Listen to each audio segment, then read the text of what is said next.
How would the US leverage air and sea power to strike Iran? We break the strategy down. Yeah, I know that USA has sent has gathered a huge firepower in the Middle East close to Iran. Starting with day zero. It begins in the dark skies above, where aerial refueling tankers, the backbone of the operation, take up their positions. Then comes H hour. The silence is broken as Navy destroyers unleash a barrage from their vertical launch systems. The primary goal, to blind the enemy's radar and dismantle their anti-air defenses. Okay, dismantle the air defenses. Maybe, but I will see, because they have also some airplanes which are specialized for like electric war, something like that, to create problems in the electric devices, especially radars. So I am not sure if they really start with the Tomahawk missiles. I don't know. But how is this achieved? The answer lies in the destroyer's cruise missiles. Once fired, these missiles hug the terrain, flying so low that they remain virtually invisible to enemy radar. Following this opening salvo come the Okay, this is what I'm talking about. heavy hitters remain virtually invisible to enemy radar. Following this opening salvo come the heavy hitters. The F-15 Eagles, acting as the bomb trucks of the operation, working in tandem with the B-2 Spirit, the stealth bomb. No, it wasn't that one. So wait, I will tell you. It's another type of the planes that USA took them from close to Venezuela to the Middle East. The primary US electronic warfare aircraft deployed in the Middle East to deter or prepare for potential conflict with Iran is the EA-18G Growler.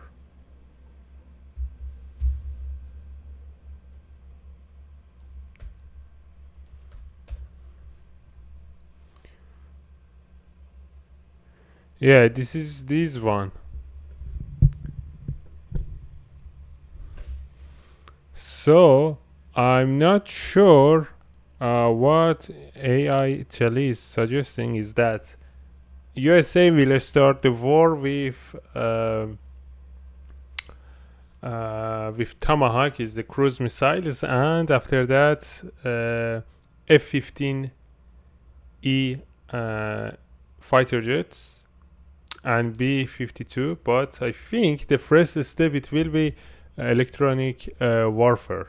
So probably at first USA will start something like that, like exactly what they did in Venezuela before, like attacking to Caracas. They everything were turned off, lights in the city, and the anti-aircraft systems were shut down. So bomber known as the tip of the spear of the U.S. Air Force. What does a U.S. military Day Zero strike actually look like? We talk about U.S. air power constantly, but the coordination required to dismantle a modern military is almost impossible to visualize. This is how a coordinated U.S. air and naval strike on Iranian strategic targets would likely unfold, utilizing the full might of the F-15 Strike Eagles, aerial tankers, B-2 Spirits, destroyers, and carrier strike groups. Well, it begins with fuel. In the dark hours of the early morning, roughly 12 hours before the first shot is fired and well outside enemy radar coverage, a massive air bridge is constructed. From Al Udeid Air Base in Qatar and remote airfields in Diego Garcia, a fleet of KC-135 Stratotankers and the newer KC-46 Pegasus tankers launch in waves.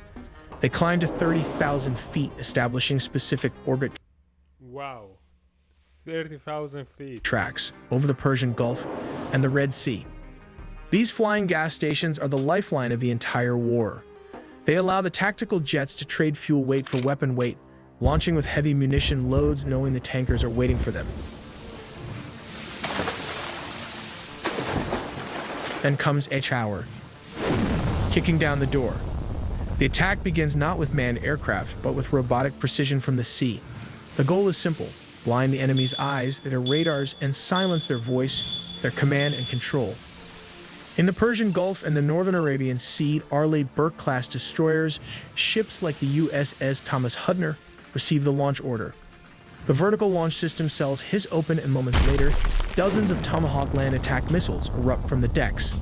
These missiles fly at subsonic speeds, humming the terrain in what we call nap of the Earth flight to stay below the radar horizon. They are programmed to loiter and strike simultaneously. Their warheads slam into S-300 and S-400 radar sites and command bunkers. They degrade the integrated air defense system, S-400 radar sites and command bunker. Their warheads slam into S-300 and S-400 radar sites. Yeah, but I don't think Iran has S-400.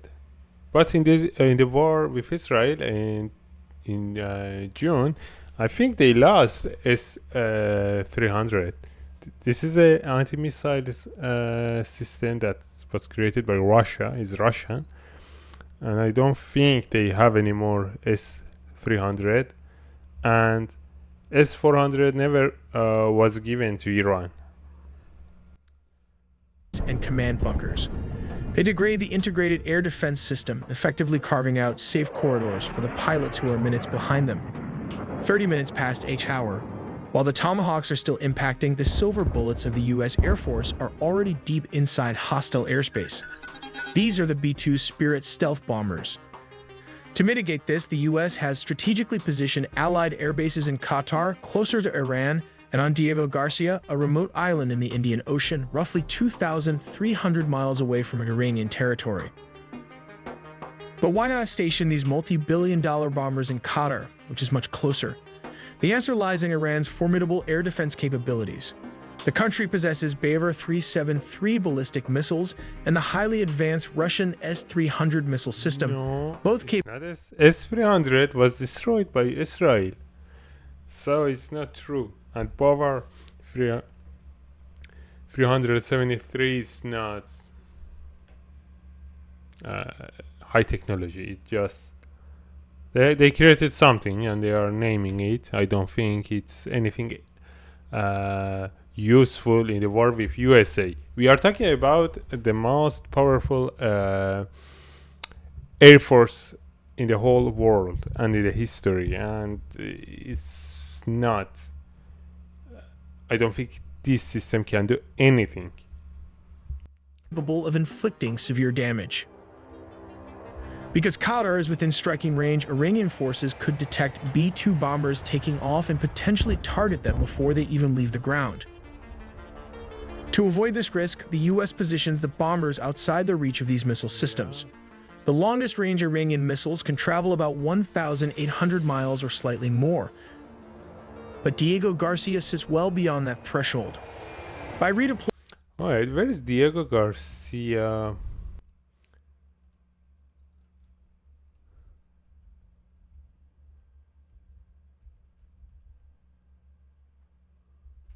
Military base.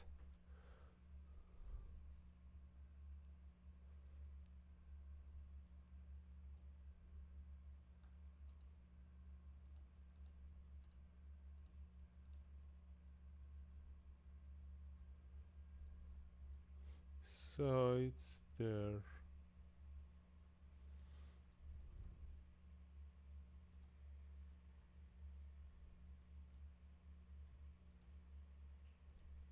Deploying several B-2 Spirit bombers from the 509th Bomb Wing to Diego Garcia. The U.S. ensures a secure launch point for operations across the Middle East, Africa, and the Indo-Pacific. A carefully calculated military strategy that enhances both survivability and operational reach. Across the Arabian Sea, FA-18 Super Hornets and EA-18G Growler launch from the decks of U.S. carriers, their roles already defined. Some will clear a path through Iran's air defenses, while others will guard the tankers that keep the entire operation airborne.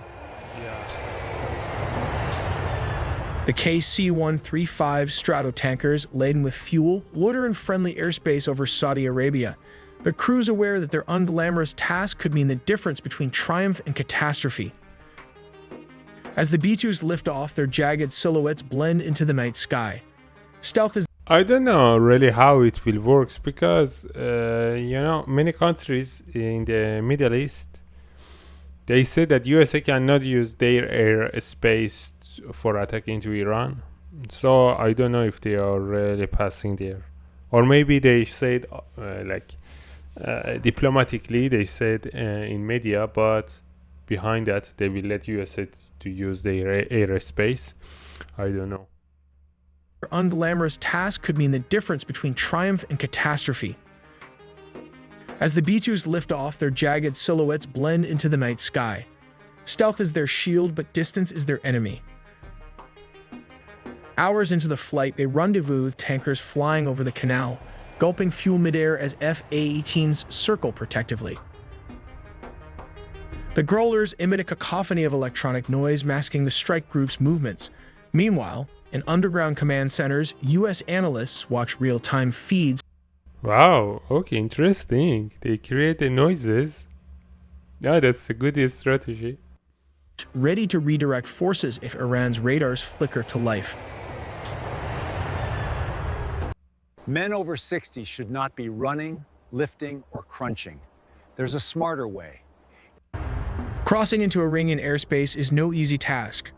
The B-2s must climb to an extremely high altitude, their routes meticulously plotted to avoid known missile sites. Below the landscape, a vast stretch of mountains and deserts. I think they will attack first to the missile sites.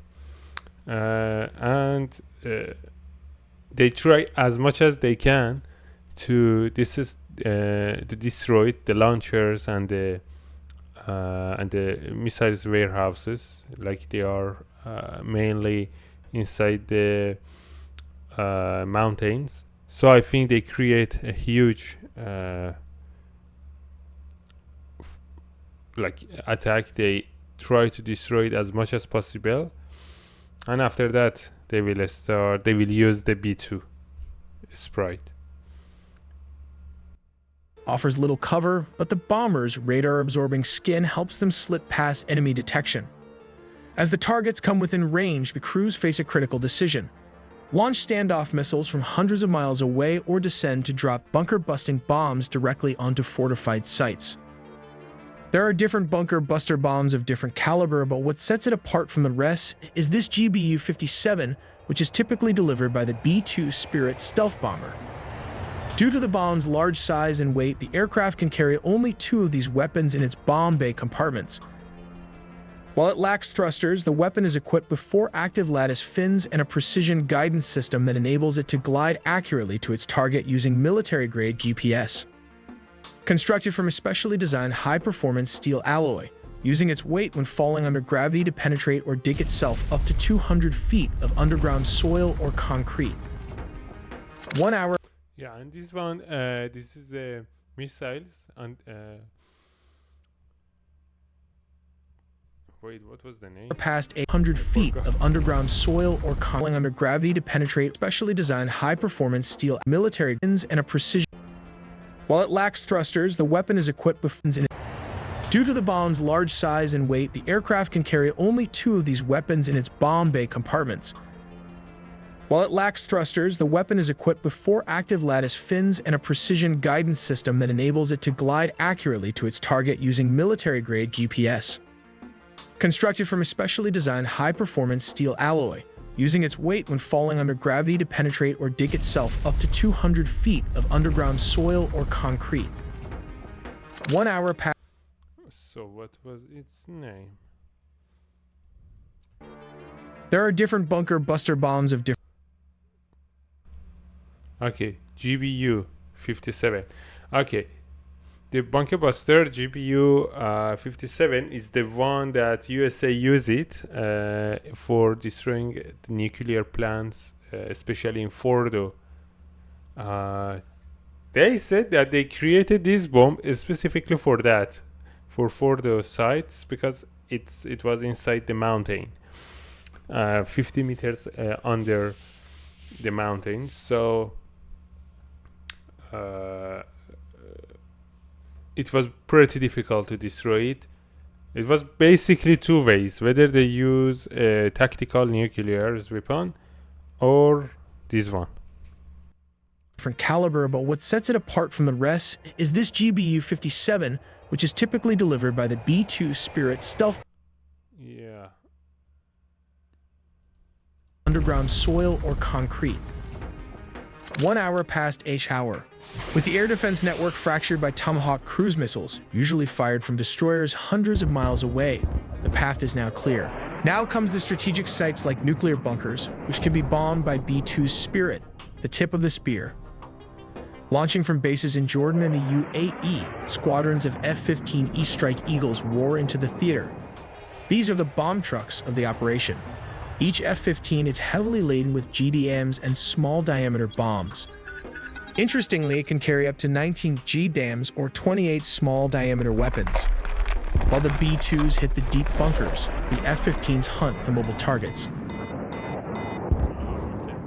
Their ADSA radars scan the ground for ballistic missile launchers hiding in valleys. Working in pairs, they drop precision bombs on missile convoys, hangars, Wow. Okay, so with the radar they can find the launcher. and secondary command nodes.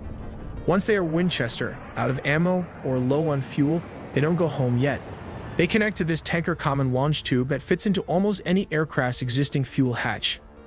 They retreat to those tanker tracks established in Phase 1, taking on thousands of pounds of jet fuel in midair before turning back for a second sortie. 2 hours past H-hour. To sustain the pressure, the U.S. Navy's floating air bases enter the fight. Cruising in the Arabian Sea, a carrier strike group turns into the wind.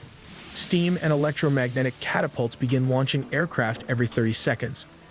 F/A-18 Super Hornets launch carrying anti-radiation missiles. Their job is DAD, destruction of enemy air defenses. They are hunting down any surviving radar operators foolish enough to turn their systems on.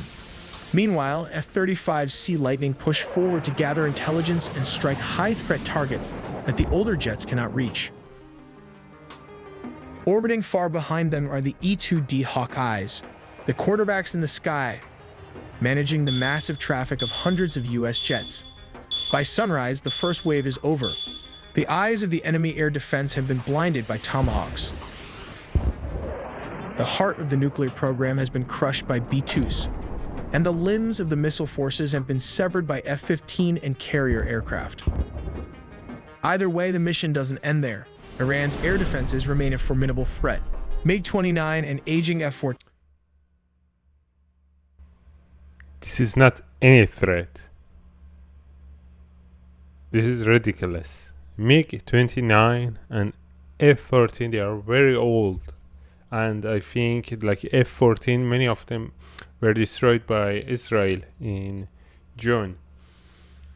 And MiG-29, guys, we are talking about American technology with Russians. Oh my God. Do you think really there is any chance for Russian technology to do anything? I mean, like in Venezuela, Russia and China, they gave Maduro air defense systems. So what happened? What happened to them? Just USA turned them off easily. Team may not be cutting edge, but they can still be dangerous if they are lucky enough to intercept a B-2 Spirit. The stealth bombers have virtually no dogfighting capability, and Iranian ground controllers, struggling to cut through the electronic jamming, vector their fighters toward the incoming bombers. But the U.S. military has its own countermeasures.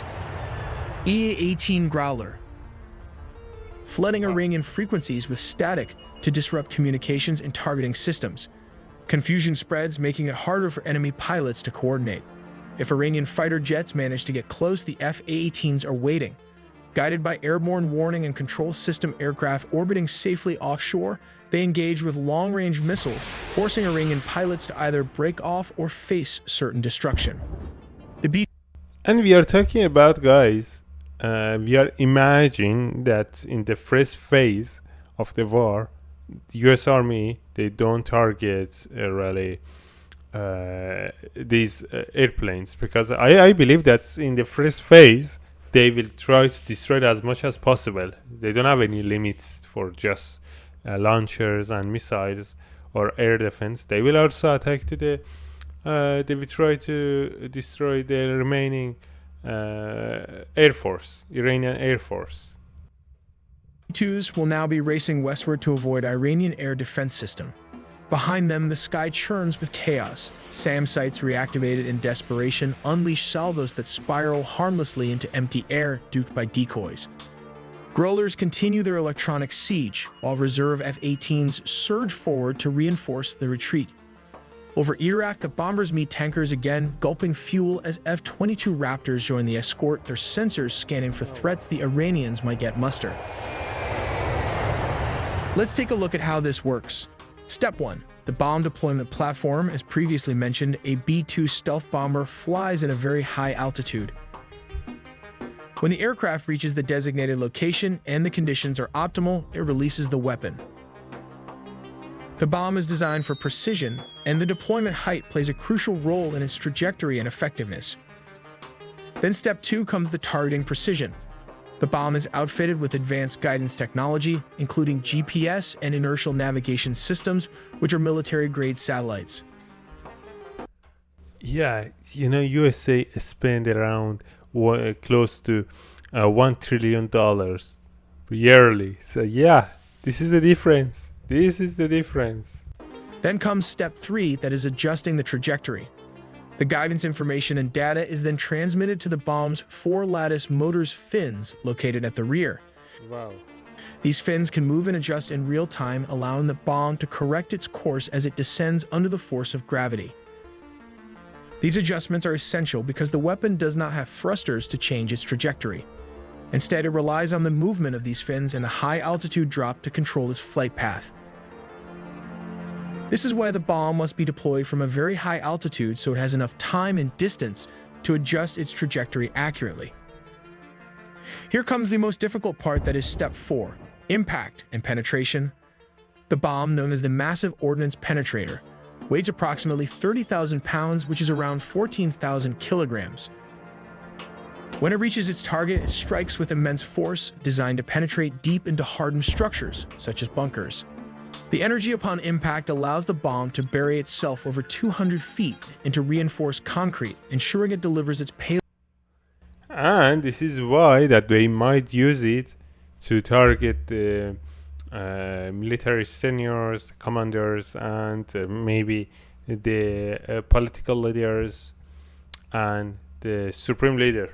So we don't know yet what might be their targets, but this operation is not just to destroy the nuclear plants, for sure. They are going to do something against the regime. Precisely where it is intended for maximum effect. Finally, Step 5 involves the tricky part of arming the weapon. It was installed with 2 SDB fuses. Double fuses are required as a backup. The first is for G-sensing and the second is the time delay fuse. Why the redesign was necessary, it was to ensure that the bomb could strike facilities buried beneath significant layers of hardened material. For this reason, the fuses are placed at the rear of the bomb to prevent them from being damaged. Once the time delay or the G-sensing fuse reaches its destination, it can blow up, creating a mini earthquake that can bury bunkers and 20-story buildings inside them. We make original videos from scratch, so please do subscribe and hit the notification bell for more videos. Yeah, that was good. It's very... they explain it very well. Explain it well, but I don't agree about how they start USA. I think they are going to use electronic warfares, their aircrafts. But we will see.